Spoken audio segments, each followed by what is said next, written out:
How does a world record holder and a world champion actually train on land? If you want to know more, stick around. I'll have a little video, I don't know, it'll take maybe 5, max perhaps 10 minutes if I rant a little bit about my approach with Cesar 2013 for his world championships in Barcelona. Now bear with, I was a novice coach and I have his plan here digging through the old archives, and the reason I'm doing this is because we have a workout video on YouTube that is slightly delayed, so I apologize for that. So here is a little snippet of his whole program plan, essentially.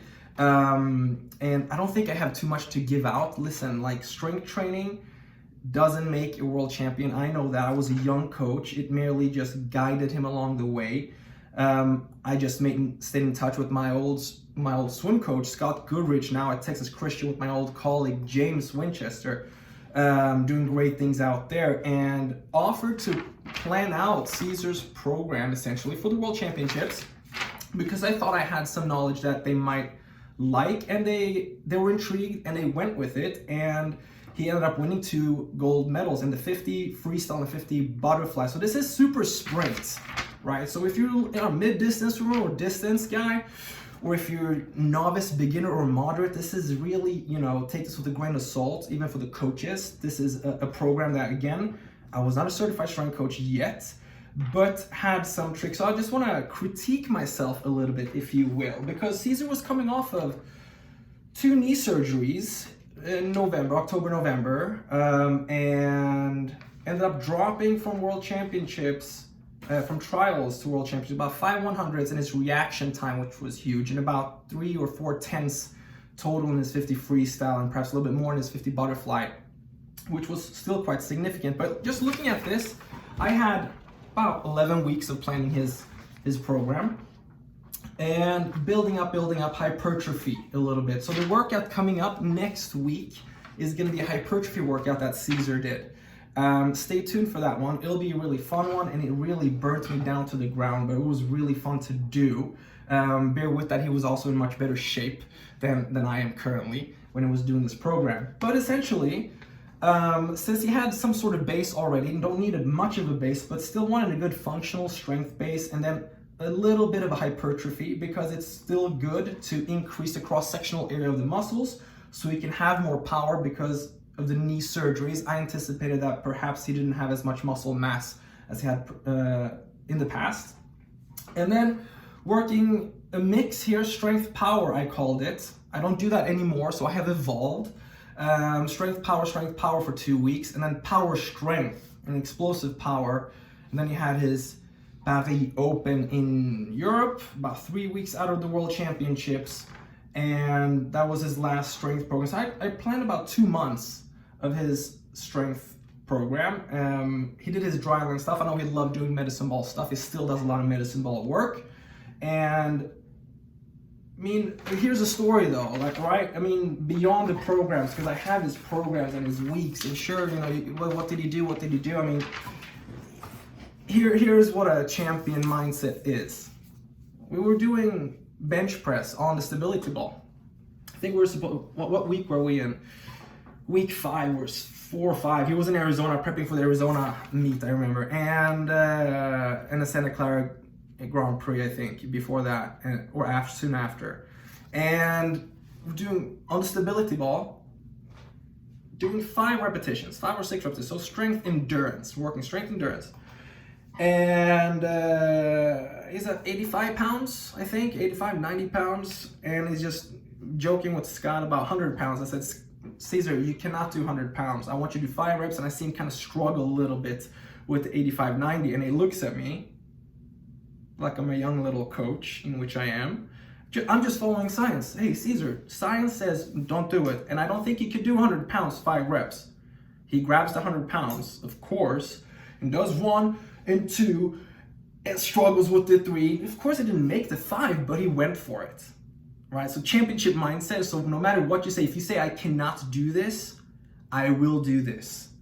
I mean, the strength program itself is not the answer. Communication early on, I realized how powerful that is and how his mindset works, and is very similar to my own little son. and it's reverse psychology. Instead of telling him what to do, telling him, I don't think you can do this.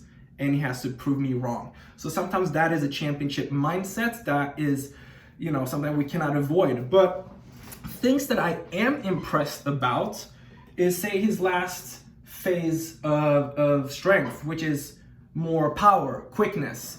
It is what I did here on his main set. So the power clean, he did dumbbell snatch, hand clean, squat jumps with dumbbell, explosive back squat, push jerks, where he's essentially going from, we're doing 4 sets here.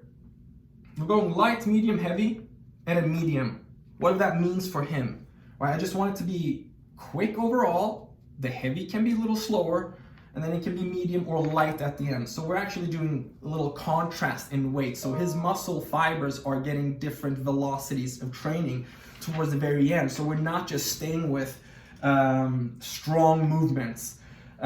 What I'm seeing though is that perhaps it was a little bit high in volume, but then again, if I look at how he finished his races at the World Championships, he does end up remaining a lot of speed, which is what you need to do. You need to maintain the speed, and having the strength endurance allows him to do so, because he's not at the forefront, I think, in the 25, especially at the butterfly. I think Nicolas Santos has him in the start, but his last 5 or 10 is really impressive, which is a strong combination of what he does in the water and then what his muscles are used to and built up and ready to do essentially from the weight room.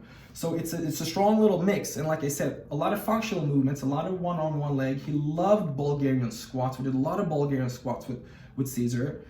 He loves push presses, but a lot of strength coaches are a little so-and-so iffy about push presses. And then the traditional lifts, right? And just a matter of how we go about putting them together. And again, champions are champions. Strength programs are merely a guide, but if they have a program that they trust, obviously it's gonna help. And it's an interplay of when we put the heavy stuff in, when we put the functional stuff in, and when we put the stuff when we really want to put some muscle mass on, if we really want to at all.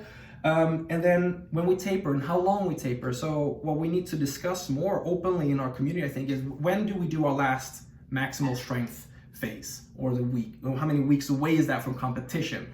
And everyone is going to be slightly different here, right? So every coach and their swimmer, and the longer you work with the swimmer, the better you know this, right? So for instance, Caleb Dressel and Matt Delancey, since freshman year in college now, this is like almost 8 years of training together, so they know each other very well. So I'm encouraging you guys to ask questions if you have any. I would love to make a little longer webinar discussing more kind of what my plan was. Again, I was novice, so what has evolved more, the warm-ups. Cesar typically did his workouts after swimming. His third lift of the week was really tough after swimming to break him down as much as we could typically, at least the first half of the program. And then really focus on getting more powerful, but strength endurance was key, I think, here in the back of my mind. So he could maintain speed, but also get more powerful after his knee surgeries. So guys, please ask questions. I appreciate you guys following, commenting. It's really fun to do this, and soon I'll be able to do this for the Swimming Academy. If you haven't checked them out, do it, give it some love, and I wish you nothing but the best. Comment here if you want to see something more in depth as a webinar, and don't hesitate to do one. Until then, stay strong, be safe.